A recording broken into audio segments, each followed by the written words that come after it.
રામ રામ. અમારા ન્યૂ બ્લોગમાં તમારું સ્વાગત છે.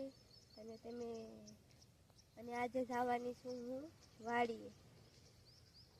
અને તમને મેં મિત્રો કીધું હતું કે આજે અમે વાડીમાં ઘઉં શેણા અને ઝાડ વાવી છે. તો હું આજ તમને કેટલા દિવસ પછી આજ વાડીએ જાઉં છું તો હું બધું બતાવીશ. અને કવડું કવડું થઈ ગયું જોઈશું આપણે.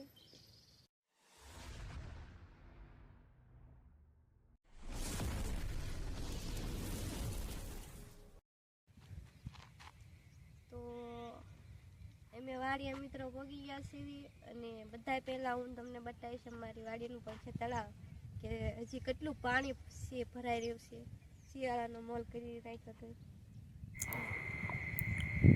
એક મિત્રો આ તળાવનો નજારો તમે જોવો મિત્રો, તો કાંઈ ના ઘટે મિત્રો. બિલકુલ વાડીના કિનારા સુધી પાણી આવી ગયું છે અને આ લગભગ ઉનાળા સુધી ઓણ તો ખૂટવાનું નથી. લગભગ ચોમાસું આવી જાય છે.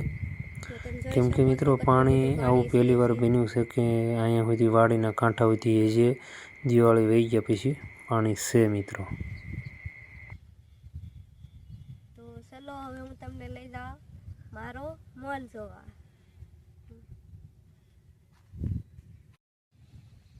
તો આ મેં મેથી કરેલી છે, આ કોકેરો, અને આ મેં લસણ કરેલી છે.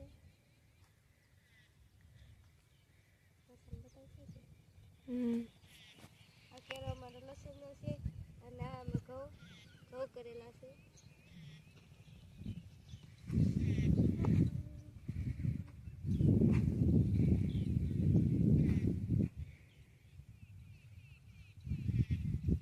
અમારા ઘઉં એવડા થયેલા છે. તો કે હું કાફી ટાઈમ પછી આવી છું, તમને ખબર જ છે.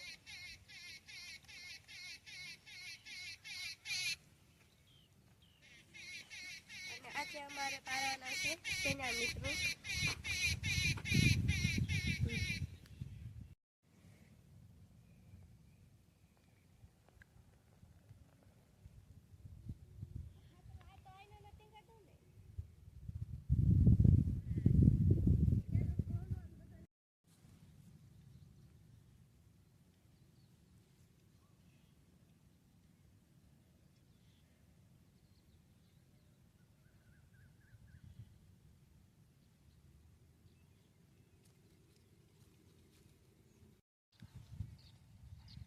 તો મિત્રો આ ઘઉં કર્યા, ઘઉંની પડખે મેં થોડીક પાળિયા થાય અને બાકીની જ્યારે મેં ઉપલા પડામ કરી એ જ પણ તેમ બતાવશું. તો આ જ્યારે તમારે ઘઉં પડખે ઉડી થઈ ગઈ છે.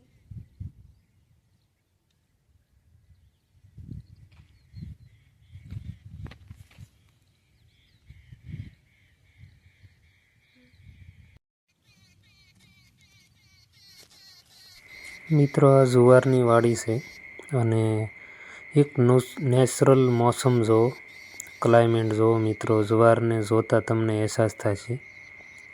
એક રળિયામણું ખેતર છે મિત્રો, અને દૂર દૂર નજર કરો ત્યાં સુધી લાંબા સરિયા બનાવેલા છે મિત્રો, ઘઉં અને જુવારના. અને લાંબુ ખેતર છે, ઠેઠ સુધી હરિયા લાંબા છે મિત્રો. અને જો મિત્રો આ ઘઉં છે એટલા મસ્ત મજાના અને સરસ ઉગેલા છે મિત્રો. તમારું જોઈને મતલબમાં મન ખુશ થઈ જાય. કેમ કે એક અલગ જ અહેસાસ થાય. તમે જોવો એક લીલોતરી અને હરુભરું ખેતર તમે જોવો ને તો મિત્રો એકદમ તમે અંદરથી ખુશ થઈ જાઓ એમ. જોવા ઘઉં છે બિલકુલ નજદીકથી જોવો મિત્રો તમે, તો સરસ મજાના ઉગ્યા છે. અને મિત્રો આપણે ટ્રેક્ટર દ્વારા ઘઉં વાવવામાં આવ્યા હતા, તો મોસ્ટ ઓફલી એક સરખા બધા ઉગ્યા છે મિત્રો, અને પારવા પણ નથી પડ્યા. અને હવે આપણે શેણાનું ખેતર બતાવીશું મિત્રો. જુઓ આ છે શેણાનું ખેતર મિત્રો, અને કાફી સારા એમાં શીંગુના અરોડા ઉગ્યા છે મિત્રો. તો એ નકામા હોય તો એને કાઢવા પડશે મિત્રો. તો આ મિત્રો અમારા શેણા છે, જો કે બહુ પારવા ઉગ્યા છે. અને આજે અમે આવ્યા છીએ શેણામાં ખડ લેવા, જો કે બહુ અરોડા ઉગ્યા છે. તો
સવારે જો અવડા દીખ્યા પણ થઈ ગયા છે.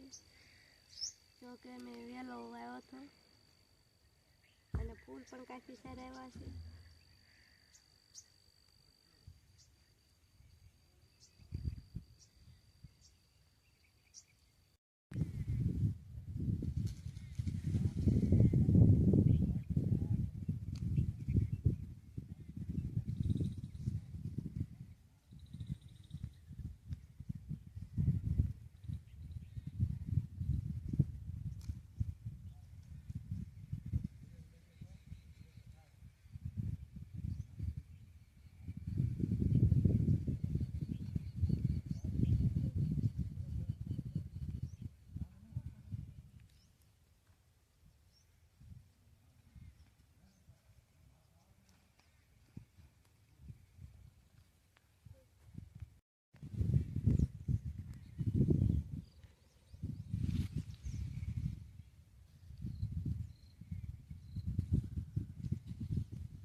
મિત્રો શાળાની તડકી ખાવા માટે બેસી ગયા છે.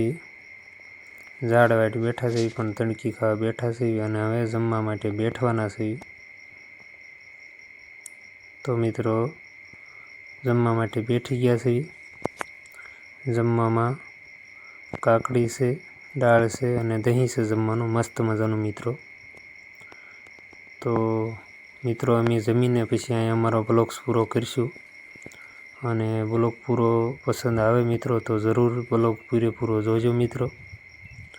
અને બધા દર્શક મિત્રો અમારા બ્લોગમાં બન્યા રહેજો. Thank you. રામ રામ ને સીતારામ મિત્રો.